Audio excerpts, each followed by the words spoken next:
Hi, I'm Alex. I'm 16, I live in Australia, and I hate making first videos because I find them absolutely terrifying because everyone who is watching this is making their first impression of me. Hi, please stop. You're scaring me. No, you can. Why am I... See, the thing that I'm still getting over, even after making so many videos, is the fact that I'm talking to you, but I'm talking to a webcam. So right now, you're feeling like you're being pointed at, but I have no idea who you are. And that does my head in a little.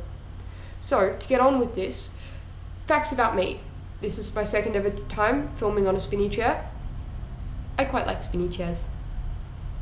Fact 2. I get entertained by very, very simple things, like spinny chairs. 3. My favourite topping on pizza is Hawaiian. I don't know why, but there's something about pineapple on a pizza that just works. 4. I have a collection of rather nerdy t-shirts. I have this one, which says Cogito Ergo Nom, which means I think, therefore I nom, and I got it off a webcomic I read called Questionable Content. I also have a Firefly, a Dr. Horrible, a Nerd Fighter, and in the mail I have a Schrodinger's cat t-shirt. So I can't wait for that one to arrive. And then I shall have one for every day of the week.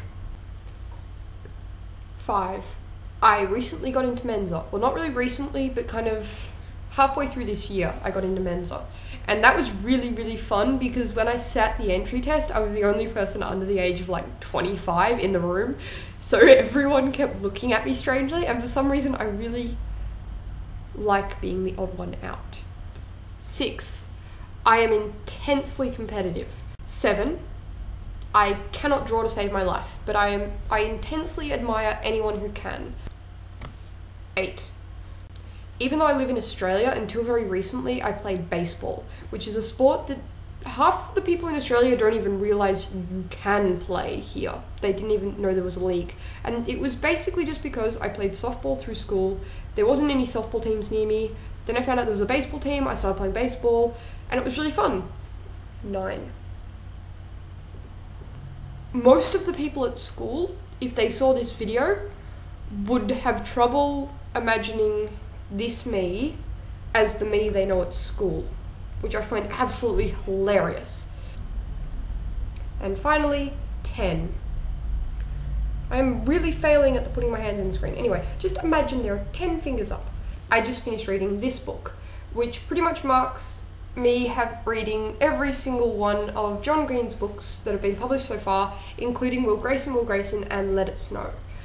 So I feel accomplished. And in commemoration of finishing reading this, I have a question for the audience, which is, what is more important, knowing what happens to you after you die, or knowing what happens to the people you leave behind? And also, would you want to know what happens to you after you die? And if you died, would you want to know what happens to the people you leave behind? Because those answers could be bad or they could be good. And do you want a definite answer, or do you want to be left questioning? Do we want to know what happens to us after we die? Or is part of the beauty in not knowing is that we don't have to make a decision? We can believe anything. I don't know. Tell me what you think down in the comments. Bye!